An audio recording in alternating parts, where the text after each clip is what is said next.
Love எப்படி நம்மளுக்கு first weakness ஆகும், அப்படியே அது வீக்னஸ் ஆனாலுமே அதுல என்ன ப்ராப்ளம் தான் இருக்கு. நம்மளையே ஸ்பாயில் பண்ணிக்கிற அளவுக்கு இருந்தது அப்படின்னா தட்ஸ் கோயிங் டு பி ஹார்ம்ஃபுல்லா இருக்கும். But still when you know to handle better, அது பெட்டரா சட்டலா உங்களால ஹேண்டில் பண்ணிக்க முடியும்னா அப்புறம் அது ஏன் வீக்னஸ் ஆகும். ஐ ஃபீல் லைக் சண்டை வந்தா என்ன தப்பு, சண்டை வரட்டுமே. சண்டை வரும்போது அங்க ஒரு புரிதல் வரும்ல. சொல்லுவாங்க கல்யாணத்துக்கு முன்னாடி அதிகமா பேசுறது சண்டை வந்துடும் அப்படின்னு சொல்லிட்டு. சரி கல்யாணத்துக்கு முன்னாடி அதிகமா பேசல, ஆனா கல்யாணம் ஆகி நீங்க அவங்க கூட பேசிதானே ஆகணும்.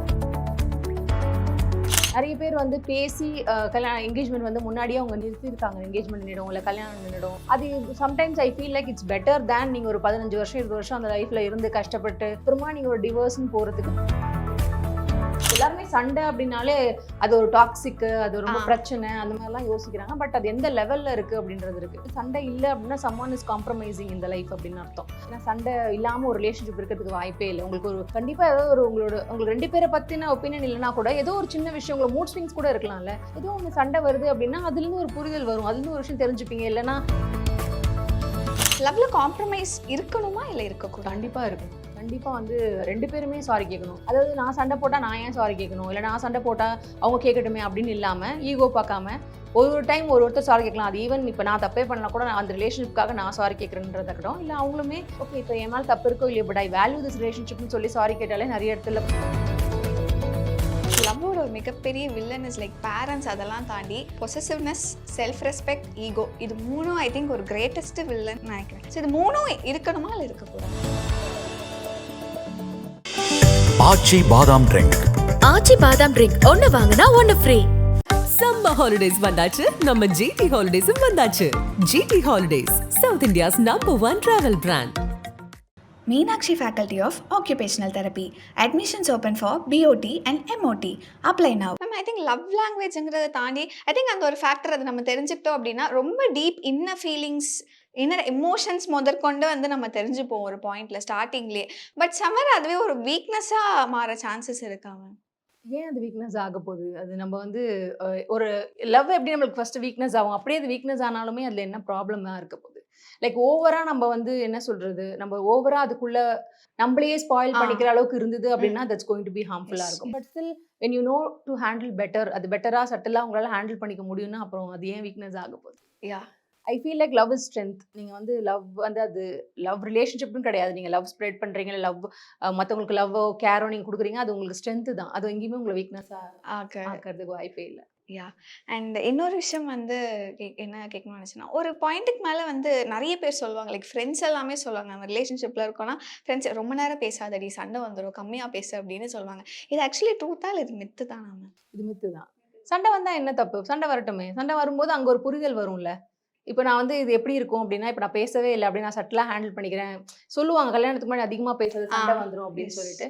சரி கல்யாணத்துக்கு முன்னாடி அதிகமாக பேசல, ஆனால் கல்யாணம் ஆகி நீங்கள் அவங்க கூட பேசி தானே ஆகணும். என்னைக்கு ஒரு நாள் அந்த உண்மை தெரியதானே போகுது. அது உங்களோட கோவமாக இருக்கட்டும், இல்லை உங்களுக்கு பிடிக்காத விஷயங்களா இருக்கட்டும். ஆக்சுவலி அது ஒரு தப்பு அப்படின்னு நான் நினைக்கிறேன். ஏன்னா கம்யூனிகேட் பண்ணி ஒரு சண்டை வருது அப்படின்னா தட்ஸ் குட். ஏன்னா அப்போதான் அந்த பார்ட்னருக்கு தெரியும், ஓகே இது சொன்னால் அவங்களுக்கு பிடிக்காது, இதை சொன்னால் அவங்களுக்கு பிடிக்கல, இது வந்து அவங்களுக்கு கரெக்டாக இல்லை, இது நான் பண்ணக்கூடாது, உங்களுக்கு இந்த மாதிரியான எதிர்பார்ப்புகள் இருக்குது அப்படின்னு சொல்லி. நிறைய பேர் வந்து பேசி கல்யாணம் என்கேஜ்மெண்ட் வந்து முன்னாடியே அவங்க நிறுத்திருக்காங்க. என்கேஜ்மெண்ட் நின்றுடும் இல்லை கல்யாணம் நின்றுடும்.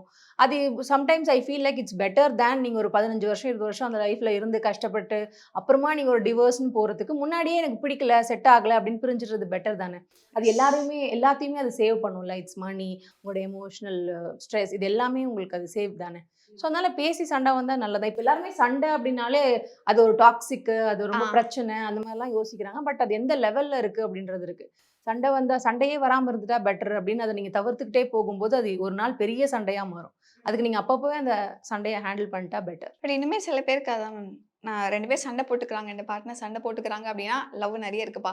சண்டே போடாமல் அண்டர்ஸ்டாண்டிங் இருந்தால் இல்லைப்பா அவங்க ஏதோ மறைக்கிறாங்க 2 பேர் அப்படிங்கிற மாதிரி ஒரு விஷயம். ஆக்சுவலி அது ரொம்ப உண்மைதான். ஏன்னா வந்து சண்டை இல்லை அப்படின்னா சம்ஒன் இஸ் காம்ப்ரமைசிங் இந்த லைஃப் அப்படின்னு அர்த்தம். ஏன்னா சண்டை இல்லாமல் ஒரு ரிலேஷன்ஷிப் இருக்கிறதுக்கு வாய்ப்பே இல்லை. உங்களுக்கு ஒரு கண்டிப்பாக ஏதாவது ஒரு உங்களுக்கு 2 பேரை பற்றின ஒப்பீனியன் இல்லைனா கூட ஏதோ ஒரு சின்ன விஷயம் உங்களுக்கு மூட் ஸ்விங்ஸ் கூட இருக்கலாம்ல. ஏதோ ஒன்று சண்டை வருது அப்படின்னா அதுலேருந்து ஒரு புரிதல் வரும், அதுலேருந்து ஒரு விஷயம் தெரிஞ்சுப்பீங்க. இல்லைன்னா அதுக்கப்புறமா ஒரு லவ் இருக்கும். சண்டைக்கு அப்புறமா யாரோ ஒருத்தர் சாரி கேட்பாங்க. அப்போ ஓகே அந்த ரிலேஷன்ஷிப்பை யார் வேல்யூ பண்ணுறாங்கன்னு தெரியும். நிறைய விஷயங்கள் கற்றுக்க முடியும் சண்டை மூலியமா. அதுக்குன்னு ரொம்ப அப்படியே அடிச்சுக்கிற மாதிரியான சண்டைகள்லாம் நான் சொல்லவில்லை. நான் சொல்றது ஒரு கான்வர்சேஷனா, ஒரு ஹீட்டட் ஆர்கியூமெண்ட்ஸ், அதுக்கப்புறம் வர ஒரு புரிதல், அதுக்கப்புறம் வந்து சேர்ந்துக்கிறது, அதெல்லாம் வந்து ஒரு பியூட்டிஃபுல்லான விஷயம் தான் ரிலேஷன்ஷிப்ல. யா மேம் பேசும்போது காம்ப்ரமைஸ் அப்படிங்கிற ஒரு விஷயம் சொல்லியிருந்தீங்க. லவ்ல காம்ப்ரமைஸ் இருக்கணுமா இல்லை இருக்கக்கூடாது? கண்டிப்பா இருக்கணும். கண்டிப்பா வந்து 2 பேருமே சாரி கேட்கணும். அதாவது நான் சண்டை போட்டா நான் ஏன் சாரி கேட்கணும்? இல்ல நான் சண்டை போட்டா அவங்க கேட்கட்டுமே அப்படின்னு இல்லாம, ஈகோ பார்க்காம ஒரு டைம் ஒருத்தர் சாரி கேட்கலாம். அது ஈவன் இப்ப நான் தப்பே பண்ணலனா கூட நான் அந்த ரிலேஷன்ஷிப்காக நான் சாரி கேட்கிறேன்றத இருக்கட்டும். இல்ல அவங்களுமே ஓகே இப்ப என் மேல தப்பு இருக்கோ இல்லையோ பட் ஐ வேல்யூ திஸ் ரிலேஷன்ஷிப்னு சொல்லி சாரி கேட்டாலே நெறைய இடத்துல பிரச்சனைகளே சால்வ். யா பட் நம்ம சம்டைம்ஸ் ஈகோனாலேயே அத கேட்க மாட்டோம். சம்டைம்ஸ் நான் ஏன் கேட்கணும் அப்படின்னு இருப்போம். சாரி கேட்கறதுல நம்ம குறைஞ்சிட போறது இல்லையே. சாரி கேட்கறதுனால அந்த ரிலேஷன்ஷிப் உங்க கூடவே இருக்கும். அந்த ரிலேஷன்ஷிப் உங்களுக்கு ஹாப்பினஸ் கொடுக்கும் அப்படின்னா, என்ன தப்பு இருக்கு? சாரி கேட்கலாம். இட்ஸ் மேஜிக்கல் வேர்டுன்னு சொல்லுவோம்ல. சாரி, தேங்க் யூ அதெல்லாம் கண்டிப்பா யூஸ் பண்ணணும். அது ரிலேஷன்ஷிப்பா இருந்தாலும் கூட. இப்போ வந்து லவ்வோட ஒரு மிகப்பெரிய வில்லன் இஸ் லைக் பேரண்ட்ஸ். அதெல்லாம் தாண்டி பொசசிவ்னஸ், செல்ஃப் ரெஸ்பெக்ட், ஈகோ இது 3ம் ஐ திங்க் ஒரு கிரேட்டஸ்ட் வில்லன் நினைக்கிறேன். ஸோ இது 3ம் இருக்கணுமா இல்லை இருக்கக்கூடாதா மேம்? அது நம்ம இருக்கணுமா இருக்கக்கூடாது நம்மளால டிசைட் பண்ணவே முடியாது. பிகாஸ் வி ஆர் ஹியூமன்ஸ் கண்டிப்பா இருக்கும். பட் அத எப்படி நம்ம ஹேண்டில் பண்றோம் அப்படின்றது இருக்கு. பொசசிவ்னெஸ் நான் எப்படி பார்க்குறேன் அப்படின்னா, வென் நீங்க உங்க மேல நம்பிக்கை இல்லாத போது, உங்கள நீங்க வந்து ஏதோ இடத்துல டவுனா ஃபீல் பண்ணும்போது, when you don't value your self அப்ப நீங்க இன்னொருத்தர் மேல அத வந்து பொசசிவ்னெஸ்ன்னு சொல்வீங்க. ஏன்னா இப்போ ஃபார் எக்ஸாம்பிள் நீ வந்து இப்போ இன்னொருத்தர் மேல அவங்க வந்து யாரு கூடயோ பேசுறாங்கன்னும் போது ஐ ஃபீல் பொசசிவ் அப்படின்னா, ஒரு பெர்சன் கொஞ்சம் பெர்சன்ட் வரைக்கும் ஓகே தட்ஸ் கேர் இல்லைன்னா அவங்க மேல இருக்க அக்கறைன்னு சொல்லலாம். பட் அத தாண்டி நீங்க உங்கள எங்கேயோ ஒரு இடத்துல யூ ஃபீல் டவுன். அதனால தான் உங்களுக்கு அந்த அந்த மாரி ஒரு ஃபீலிங்கே வருது அப்படின்னு நான் சொல்வேன். I am so confident on my self. நான் ரொம்ப கான்ஃபிடென்ட்டா இருக்கேன். நான் வந்து பெட்டர், நான் வந்து பெஸ்ட் அப்படின்னு நெனச்சா, நான் ஏன் இன்னொருத்தருக்கு கூட அவங்க பேசும்போது எனக்கு ஏன் ஒரு ஃபியர் வரணும்? If it's going wrong, it's wrong. அது நம்மளால தடுக்க முடியாது. ஒரு இடத்துல தப்பா ஒரு விஷயம் போகுது, அது நம்மளால கண்ட்ரோல் பண்ண முடியாது. சில விஷயங்கள் நம்மளால கண்ட்ரோல் பண்ண முடியாது. நம்ம நெனச்சாலுமே கூட, நம்ம எவ்வளோ தான் பாசிட்டிவா இருக்கறதுக்கு அவங்களுக்கு இன்னும் நம்ம மேல வெறுப்பு தான் வருமே தவிர லவ் வராது. ஸோ நம்ம பெட்டரா எல்லாத்தையுமே பெஸ்ட்டா பண்ணிட்டோம் அப்படின்னா, நம்ம பயப்படவே வேண்டியது இல்லையே. அது ரிலேஷன்ஷிப்ல நீங்க குடுக்குற கேர், லவ், அவங்க குடுக்குற ரெஸ்பெக்ட் இது எல்லாமே நீங்க வேல்யூ பண்ணீங்கன்னா, உங்களோட பெர்சன் யாரும் எங்கேயும் போக போறதில்ல. மேம் பொசசிவ்னஸ் அப்படிங்கிற டேர்மே கொஞ்சம் மிஸ் அண்டர்ஸ்டாண்ட் ஒரு மாதிரி ஒரு நெகட்டிவா அது ரிலேஷன்ஷிப்பை பொறுத்த வரைக்கும் அது ரொம்ப நெகட்டிவா மாறிடுச்சோ அப்படிங்கிற மாதிரி தோணுது. இப்போ பொசசிவ்னஸ் அப்படின்னு பேசும்போது ஈவன் அவங்க மேபி ஒரு மேல் பார்ட்னர் இருக்காங்க அப்படின்னா அவங்க ஒரு ஃபீமேல் அவங்க ஃப்ரெண்ட் கிட்ட பேசினது மட்டுமே அது பொசிட்டிவாக எடுத்துக்க மாட்டாங்க. அவங்க வேற யாராவது ரேண்டமாக ஒரு ஸ்ட்ரேஞ்சர் கிட்ட பேசினா கூட நீ ஏன் அவங்க கிட்ட பேசின அப்படிங்கிற மாதிரி irrespect ஆஃப் ஜெண்டர் அது யோசிக்கிறாங்களே.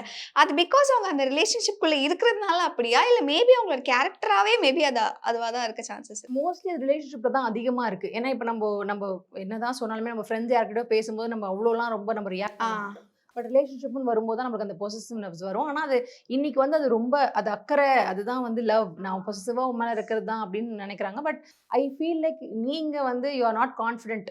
அதுதான் அது வந்து பிரதிபலிக்குது அப்படின்னு நான் நினைக்கிறேன். ஏன்னா இப்போ நம்மள கேர் பண்ண மாட்டோம். நம்மள லவ் பண்ண மாட்டோம். நம்ம நல்லா வச்சுக்க மாட்டோம். நம்ம ஹெல்த்துக்கு ப்ரையாரிட்டி குடுக்க மாட்டோம். இது எதுவுமே நம்ம பண்ணிக்காத போது, நம்ம இன்னொருத்தர் மேல வந்து நம்ம வைக்கிறது பொசசிவ்னஸ் நம்ம சொல்றது யார்கிட்டயும் பேசாத, நீ இது பண்ணாத, அது பண்ணாத நம்ம பிகாஸ் எவ்ரிஒன் இஸ் அடல்ட். எல்லாருமே வந்து இப்போ நீங்க ஒரு ரிலேஷன்ஷிப்ல இருக்காங்கன்னா, அவங்களுமே ஒரு அடல்ட் தான். எது நல்லது கெட்டதுன்னு அவங்களுக்குமே தெரியும். நம்ம எல்லாத்தையுமே எல்லாருக்கும் சொல்லிக் குடுத்துக்கிட்டே இருக்க முடியாது. ஸோ ரிலேஷன்ஷிப் இது வந்து எப்படி இருக்கணும் அப்படின்னா, அது ரொம்ப சேஃபான ஒரு பிளேஸா இருக்கணும். லைக் நானா இருக்க முடியணும். நான் வந்து மறைக்கணும்னோ, இல்ல பொய் சொல்லணும்னோ, அந்த மாதிரியான ஒரு பிளேஸா அது இருக்கக்கூடாது. அப்படி உங்க பார்ட்னர் நீங்க பொசசிவா ஆகுற அளவுக்கு அவங்க என்ன பண்றாங்க அப்படின்னு சொன்னா, அப்போ they are not your fit. நீங்க ஏன் அவங்கள ஃபோர்ஸ் பண்ணணும்? நீங்க என்னதான் பொசசிவ்னஸ்ன்னு சொல்லி கண்ட்ரோல் பண்ணாலுமே கூட, அவங்க பண்ணணும்னு நினைக்கிறது தான் பண்ணுவாங்க. ஸோ அப்போ நீங்க கண்ட்ரோல் பண்ண மேபி அவங்க உங்ககிட்ட மறைப்பாங்களே தவிர்த்து, அவங்க அத பண்ணாம இருக்க போறதில்ல. பிகாஸ் எல்லா இண்டிவிஜுவலுக்குமே அவங்களோட ஃப்ரீடம்ன்றது ரொம்ப முக்கியம் அப்படின்னு நினைப்பாங்க. ஸோ நீங்க பொசசிவ்னஸ்ன்னு சொல்லி கண்ட்ரோல் பண்ணாலுமே கூட, அவங்க பண்ணணும்னு நினைச்சிட்டாங்கன்னா, அது யாராலயுமே மாத்த முடியாது. ஸோ அதுக்கு இன்ஸ்டெட் நீங்க என்ன பண்ணலாம் அப்படின்னா, நீங்க ஒரு கான்ஃபிடென்ட்டான ஒரு பெர்சனா, நீங்க உங்கள பெட்டரா லவ் பண்ணி ரொம்ப நீங்க ஸ்ட்ராங்கா இருந்தீங்க அப்படின்னா, உங்களுக்கு அந்த ஃபீலிங்கே வராது. You can give a try. Like நீங்க உங்கள நீங்க பெட்டரா பார்த்துக்கும்போது, ஐ அம் பெர்ஃபெக்ட் அப்படின்னு நீங்க நினைக்கிறீங்க. தட் மீன்ஸ் அதுக்கு நீங்க எல்லாமே உங்கள வொர்க் பண்றீங்க அப்படின்னா, கண்டிப்பா எந்த இடத்துலயும் you don't feel insecure. Because அப்படி உங்கள யாருமே அந்த இன்செக்யூர் ஃபீலே குடுக்கவே முடியாது. இவங்க கூட இருந்தா நான் பெஸ்ட்டா இருப்பேன். இவங்க கூட இருந்தா நான் பெட்டரா இருப்பேன். இவங்களோட ஒரு பெஸ்ட் ஆள நான் கண்டுபிடிக்கவே முடியாது அப்படின்னு இருந்ததுன்னா, உங்களுக்கு ஏன் அந்த ஃபீலிங் வரணும்? இல்ல அவங்களுக்கு ஏன் அந்த ஃபீலிங் வரணும்? So it starts with us அப்படின்னு நான் நினைக்கிறேன். Right ma'am. ஸோ இப்போ செகண்ட் வில்லனுக்கு வருவோம் ma'am. Self respect. Self respect சில பேர் சொல்கிறாங்க லவ்ல இருக்கணும்னு. சில பேர் நம்ம பார்ட்னர் தானேப்பா நம்மக்கிட்ட என்னப்பா செல்ஃப் ரெஸ்பெக்ட் அதெல்லாம் தேவையில்லப்பா அப்படின்னு சொல்கிறாங்க. ஐ திங்க் உங்களோட ஒப்பீனியன். கண்டிப்பா இருக்கணும் அப்படின்னு நான் நினைக்கிறேன். இது ரிலேஷன்ஷிப்னால நம்ம தானே அப்படின்னு வந்துட்டாலே அங்க சம்வேர் நம்ம வந்து அது ரொம்ப கம்மியா நினைக்கிறோம் அப்படின்னு நினைக்கிறேன். It should be there. நீங்க எப்படி கல்யாணத்துக்கு முன்னாடி எவ்வளோ ரெஸ்பெக்ட் பண்ணி ஒருத்தவங்க கிட்ட பேசுறீங்களோ, இல்ல கல்யாணத்துக்கு ரிலேஷன்ஷிப்க்கு முன்னாடி நீங்க எப்படி அவங்கள ரொம்ப ரெஸ்பெக்டடா நடத்துறீங்களோ, அது எப்பயுமே இருக்கிறதுல தப்பே இல்லையே. நம்ம தானே, நம்மளுக்குள்ள தானே அப்படின்னு சொல்றதுனால தான் we take us for granted. என்ன அவங்க தானே, அவங்க என்ன வேணா சொல்லலாம், சண்டையில என்ன வேணா பேசலாம், அவங்க நம்ம பார்ட்னர் தானே அப்படின்னு இல்லாம you should have some respect கண்டிப்பா இருக்கணும். அதுவும் ஒரு மெயின் ரொம்ப முக்கியமான ஒரு விஷயம். உங்க பார்ட்னர் உங்களுக்கு கொடுக்க வேண்டிய ரெஸ்பெக்ட் கண்டிப்பா கொடுக்கணும். Third thing is ego ma'am. Ego clashes நிறைய வரும். அது நீங்கள் சொன்ன மாதிரி தேங்க்ஸ் சொல்ல மாட்டாங்க, சண்டை போட்டால் சாரி சொல்ல மாட்டாங்க, எதிர்க்க இருக்கவங்க தான் வந்து சாரி சொல்லணும்னு எக்ஸ்பெக்ட் பண்ணுவாங்க. ஸோ இந்த ஈகோ அப்படிங்கிற விஷயம் வந்து ஐ திங்க் இப்போ இன்னும் ரொம்ப ஜாஸ்தியாக இருக்குது அப்படின்னு தான் சொல்லணும். ஸோ அந்த மாதிரி லைக் நீங்கள் உங்களோட கிளைண்ட்ஸ்லாம் பார்க்கும்போது இந்த மாதிரி ஈகோ கிளாஷஸ் மாதிரி அந்த மாதிரியான ஏதாவது ஒரு விஷயங்கள் நீங்கள் பார்த்து ஈகோ வந்து ஒரு பெரிய வில்லன் அப்படின்னு தான் நான் நினைப்பேன். பிகாஸ் அது நீங்க உங்களையும் அது பாதிக்கும், உங்க ரிலேஷன்ஷிப்பையும் அது பாதிக்கும். ஏன்னா அது சில விஷயங்கள் நம்ம அக்செப்ட் பண்ணிக்கிறதுனாலயோ, இல்லை சில விஷயங்கள் நம்ம இறங்கி போறதுனாலயோ, சில விஷயங்கள் நம்ம வந்து அது ஓகே ஒரு சாரியோ ஒரு தேங்க்ஸோ சொல்றதுனாலயோ எதுவுமே மாறிட போறது இல்லை. அதனால அந்த அந்த ரிலேஷன்ஷிப் பியூட்டிஃபுல்லா ஆகும் அப்படின்னா, இல்லை அந்த அந்த ரிலேஷன்ஷிப்பே நல்லா இருக்கும் அப்படின்னா தாராளமா அது உங்க ஈகோனால எதுவுமே மாற போறது இல்லை. Maybe you will spoil the relationship instead. ஏன்னா நீங்க வந்து இப்போ அவங்க நினைப்பாங்க நீங்க ஒரு சாரி சொல்லிட்டா மேபி நான் வந்து திருப்பி வந்துருவேன் அப்படின்னு நினைச்சா அந்த இடத்துல நான் சாரியே சொல்ல மாட்டேன். நீங்க ஒரு நல்ல பியூட்டிஃபுல்லான பர்சனை நீங்க மிஸ் பண்றதுக்கான ஆப்பர்ச்சுனிட்டி கூட இருக்கு. ஸோ ஈகோன்றது வந்து எல்லாருக்குமே இருக்கும். ஆஸ் ஐ செட் ஹியூமனா நம்மளுக்கு இருக்க வேண்டிய விஷயங்கள்லாம் இருக்கும். நம்ம ஈகோவா இருக்கட்டும், இல்லை நம்மளுக்கு கோவம் வரதா இருக்கட்டும், இது எல்லாமே யூஷுவல் தான். ஆனால் அதை எந்தெந்த அளவு நம்ம யூஸ் பண்றோம், அது எந்தெந்த இடத்துல யூஸ் பண்றோம் அப்படின்றது விஷயம். ஸோ இருக்கலாம், பட் அதை ஹேண்டில் தெரியணும். கொஞ்சமா இருக்கலாம், அவ்வளவுதான். Right, super ma'am. இன்னொரு விஷயம் இஸ் லைக் இப்போ இந்த லவ்வர்ஸ் இதெல்லாம் தாண்டி இப்போ ஒரு மேரேஜ்க்கு அப்புறமே இந்த ஃபேமிலியில் ஏதாவது சில ப்ராப்ளம்ஸ் எல்லாம் வருதுன்னா லைக் அம்மாவோ இல்லை அப்போ மோஸ்ட்லி அம்மா சில பேர் வந்து சொல்லுவாங்க தட் பொண்ணுக்கிட்ட நீ கொஞ்சம் விட்டு கொடுத்து இறங்கி தான் போயேன், பரவாயில்ல அட்ஜஸ்ட் பண்ணிக்கோயேன் அப்படின்னு சொல்லிட்டு ஒரு பொண்ணுக்கிட்ட தான் சொல்லுவாங்க. ஐ திங்க் அந்த சைடு வந்து யாருமே பேச மாட்டாங்க. அவங்களுக்கு நீங்கள் என்ன சொல்லணும்னு நினைக்கிறீங்க ஃபார் த பேரண்ட்ஸ்? பேரண்ட்ஸ் வந்து ஃபர்ஸ்ட் அந்த அட்வைஸ் மோடுக்குள்ளேயே போகக்கூடாது அப்படின்னு நினைக்கிறேன், இந்த ரிலேஷன்ஷிப்குள்ள. ஏன்னா ஒரு ரிலேஷன்ஷிப்குள்ள அவங்க என்டர் ஆகும்போது தேல் பி அன் அடல்ட். அவங்களுக்கு தெரியும் அவங்களுக்கு என்ன பண்ணணும் பண்ணக்கூடாதுன்னு. எப்போ ஆக்சுவலி ப்ராப்ளமே ரொம்ப அதிகமாகும் அப்படின்னா அந்த தேர்ட் பர்சன் உள்ள வரும்போது தான். அது ஈவன் பேரண்ட்டே இருந்தால் கூட நம்ம கல்யாணம் ஆகிட்டோம் அப்படின்னா அவங்க ஒரு தேர்ட் பர்சன் ஆயிடுறாங்க, நம்ம ஒரு ஃபேமிலி ஆயிடுறோம். அவங்க நம்மளுக்கு நல்லது சொல்ல தான் செய்வாங்க, இல்லைன்னு சொல்ல மாட்டேன். பட் ஸ்டில் ஒரு பிரச்சனையை அவங்களே ஹேண்டில் பண்ண விட்டுடணும் அப்படின்னு நான் சொல்லுவேன். ஏன்னா நம்ம போய் ஒரு ஒப்பீனியன் சொல்லும்போது இப்போ அம்மா வந்து நம்ம மேலே இருக்கிற அதீத அக்கறையால ஒரு விஷயம் சொல்லுவாங்க, அட்ஜஸ்ட் பண்ணி போன்னு சொல்கிறாங்கன்னு வச்சுக்கோங்க. அவங்க ஒரு டாக்ஸிக்கான ரிலேஷன்ஷிப்பில் இருக்கிறாங்க. இப்போ அவங்க பொண்ணு ஒரு டாக்ஸிக்கான ரிலேஷன்ஷிப்பில் இருக்காங்க. கொஞ்சம் முன்னாடி இருந்த அம்மாலாம் என்ன நினைப்பாங்கன்னா ஒரு ஃபேமிலின்றது ரொம்ப முக்கியம் அப்படின்னு. ஈவன் இட்ஸ் அப்யூசிவ், நீ வந்து கொஞ்சம் அட்ஜஸ்ட் பண்ணிப்போ, கல்யாணம் குழந்தை பிறந்தா சரியாயிடும், இன்னும் ஒரு வருஷத்துல சரியாயிடும், ஒரு 10 வருஷத்துல சரியாயிடும் அப்படின்னு சொல்லுவாங்க. But that's not the solution. உண்மையா பார்த்தீங்க அப்படின்னா 10 வருஷம் அந்த அவங்க அனுபவிக்கிறது இல்லாம அந்த குழந்தையும் அந்த விஷயங்களை அனுபவிச்சு அதுக்கப்புறம் அதில் நிறைய விஷயங்கள் இருக்கு. ஸோ அப்போ அவங்களே ஒரு சண்டை போட்டு அவங்களே ஒரு தெளிவுக்கு வந்து இல்லை நான் வந்து இவர் கூட தான் வாழப்போன்னு முடிவு எடுக்கிறாங்க அப்படின்னா தட்ஸ் தேர் சாய்ஸ். நம்ம அதுக்குள்ள எதுவுமே நம்மளோட பெர்ஸ்பெக்டிவ்ஸை திணிக்க வேண்டாம் அப்படின்னு நான் நினைக்கிறேன். பிகாஸ் அவங்க வந்து ஹெல்ப்னு உங்ககிட்ட கேட்கும்போது நீங்க பண்ணுங்க. ஓகே அம்மா எனக்கு ஒரு ஹெல்ப், எனக்கு ஒரு அட்வைஸ் சொல்லுமா, எனக்கு ஒரு சஜஷன் சொல்லுமா அப்படின்னும் போது நீங்க பண்ணுங்க. But you don't go and involve. நீங்களா போய் வந்து நான் அட்வைஸ் கொடுக்குறேன் அப்படின்னு சொல்லி ஒரு விஷயத்த பண்ணாதீங்க. ஏன்னா நீங்க நிறைய பேர் பாத்தீங்கன்னா அடுத்தவங்க 3வது மனுஷங்க வந்து அந்த பிரச்சனை பெருசானது தான் அதிகமா இருக்கும். அவங்களே சண்டை போட்டிருந்தா கூட அவங்க எப்போ 1 நாள் 2 நாள்ல சேர்ந்துருப்பாங்க. ஸோ இன்னொருத்தர் வந்து சொல்லும்போது அதை கேட்டு நம்ம ஒரு விஷயம் பண்ணும்போது, ஏன்னா அவங்களுக்கு அந்த ரிலேஷன்ஷிப்பை பத்தி தெரியாது. நம்ம பேரண்ட்ஸையும் நம்மளால குத்தம் சொல்ல முடியாது. பிகாஸ் அந்த ரிலேஷன்ஷிப்குள்ள நீங்க எப்படி இருக்கீங்கன்னு அவங்களுக்கு தெரியும். நம்ம எல்லாத்தையுமே நம்ம பேரண்ட்ஸ் கிட்ட சொல்ல மாட்டோம். அப்போ திடீர்னு ஒரு தேர்ட் பர்சனா வந்து நீங்க சொன்ன விஷயத்தை மட்டும் வச்சு அவங்க பார்க்கும்போது அந்த கரெக்டா அவங்களால ஒரு சொல்யூஷன் கொடுக்க முடியாது. ஸோ அதுக்கு பெட்டர் நீங்க 2 பேரும் தான் அந்த ரிலேஷன்ஷிப்குள்ள இருக்கீங்க. ஸோ நீங்களே அதை பெட்டரா ஹேண்டில் பண்ணிக்கிறதுன்றது நல்லது. Right ma'am. நீங்கள் சொன்னபோது அதான் ஒரு விஷயம் மென்ஷன் பண்ணீங்க. கொஞ்சம் வருஷத்துக்கு முன்னாடி வரைக்குமே அம்மா will ட்ரை டு கன்வின்ஸ் எப்படியாவது அந்த ரிலேஷன்ஷிப்பில் இருக்க வைக்கிறதுக்கு.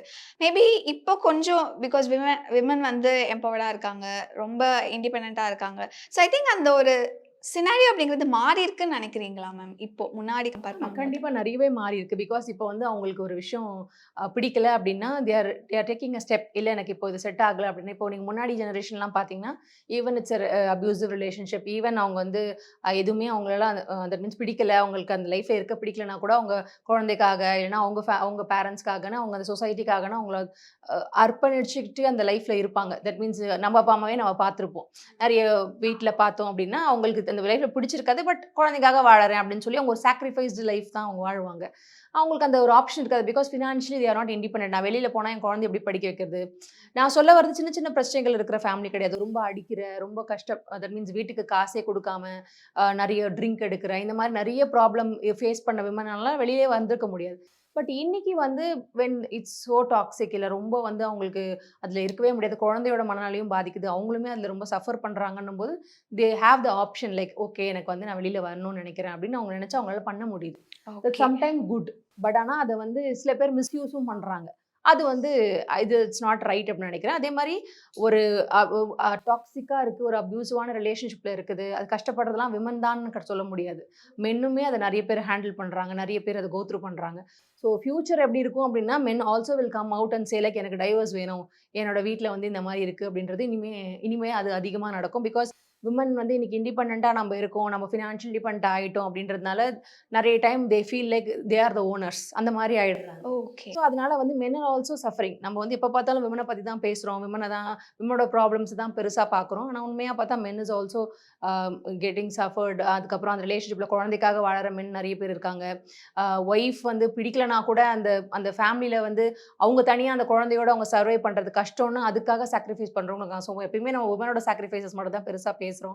பட் ஆனால் ஃப்யூச்சர் எப்படி இருக்கும்னா மென்னுமே கொஞ்சம் கஷ்டப்படுறாங்க, அந்த மாதிரியான சுச்சுவேஷன்ஸ் எல்லாமே வந்து இனிமேல் நிறைய ஃபேஸ் பண்ணுவாங்க. ஸோ அது வந்து நம்ம we have to talk about that also அப்படின்னு நான் நினைக்கிறேன். Right. I think nice thing ma'am. And இப்போ நீங்கள் மேபி உங்கள் கிளைண்ட்ஸ்லாம் பார்த்துருப்பீங்க, அதில் இவ்வளோ சில்லி விஷயத்துக்காப்பா பிரேக்கப் பண்ண அப்படிங்கிற மாதிரி, அந்த மாதிரி நீங்கள் ரீசெண்டாக நோட்டீஸ் பண்ணுற விஷயங்கள் என்ன? நிறைய ரொம்ப சில்லி விஷயமா இருக்கும் கேட்கும்போது. பட் ஆனால் once they have the awareness, அவங்க வந்து புரிஞ்சுக்கிட்டு ஓகே எனக்கு வந்து நான் என்ன ஒர்க் பண்ணுறேன், இல்லை நான் ரிலேஷன்ஷிப்காக நான் எஃபோர்ட் போடுறேன், இந்த ரிலேஷன்ஷிப்பை மாற்ற நான் ட்ரை பண்ணுறேன் அப்படின்னு சொல்லி அதை பாசிட்டிவ் நோட்டாக எடுத்துகிட்டு அவங்க நல்லபடியாக அதை கொண்டு போனவங்களையும் நான் பார்த்துருக்கேன். இது வந்து இதுக்கு இந்த ரீசனே தேவையில்லை. ஒரு ரீல்ஸ் பண்ண தெரியலன்னு சொல்கிறதா இருக்கட்டும், இல்லைனா நல்லா ட்ரெஸ் பண்ணலை, இல்லைனா வந்து பேசவே தெரியலை, அந்த மாதிரி நிறைய விஷயங்கள்லாம் சொல்லுவாங்க. அதெல்லாம் கேட்கும்போது at least you can give a try அப்படின்ற மாதிரி இருக்கும். சம்டைம்ஸ் ரொம்ப ஈஸியாக தே கிவ் அப். ஒரு 6 மாதம் கூட இருக்காது, அவங்க இது வந்து இல்லை எனக்கு இது ஒர்க் ஆகலை அவ்வளோதான் அப்படின்னு டக்குன்னு முடிவு பண்ணிடுவாங்க. ஸோ ஆனால் ஒரு 6 மாதத்துக்குள்ளே அந்த முடிவுக்கு வந்துடுவாங்க. அப்புறம் ஒரு இன்னொரு ரிலேஷன்ஷிப்பில் போயிட்டு ஃபீல் பண்ணுவாங்க, அந்த ரிலேஷன்ஷிப்பே பெட்டராக இருந்தது அப்படின்ற மாதிரி ஃபீலிங்குமே அவங்களுக்கு வந்திருக்கும். ஸோ எனக்கு தெரிஞ்சு யூ ஷுட் ஹேவ் அந்த ஒரு பேஷன்ஸ் இருக்கணும் அப்படின்னு நினைக்கிறேன். நீங்கள் கொஞ்சம் பொறுமையாக ஒரு விஷயத்தை வந்து நீங்கள் அனலைஸ் பண்ணி அதுக்கப்புறமா அதில் ஒரு முடிவு எடுத்தீங்கன்னா பெட்டராக இருக்கும். அக்செப்டன்ஸும் ரொம்ப கம்மியாக இருக்க மாதிரி நான் ஃபீல் பண்ணுறேன். எதையுமே அக்செப்ட் பண்ணிக்க முடியல, டக்குன்னு ஒரு முடிவு எடுத்துடுறாங்க, டக்குன்னு ஒரு ரிலேஷன்ஷிப்பில் போயிடுறாங்க, டக்குன்னு அதை பிரேக்கப் பண்ணுற ஒரு முடிவுக்கு போயிடுறாங்க. ஸோ அதை வந்து யோசிச்சு பண்ணணும் அப்படின்னு நினைக்கிறேன். ஆச்சி பாதாம் ட்ரிங்க். ஆச்சி பாதாம் ட்ரிங்க் ஒன்னு வாங்கினா ஒன்னு ஃப்ரீ. சம்மர் ஹாலிடேஸ் வந்தாச்சு, நம்ம ஜிடி ஹாலிடேஸும் வந்தாச்சு. GT Holidays, South India's #1 travel brand. Meenakshi Faculty of Occupational Therapy. Admissions open for BOT and MOT. Apply now.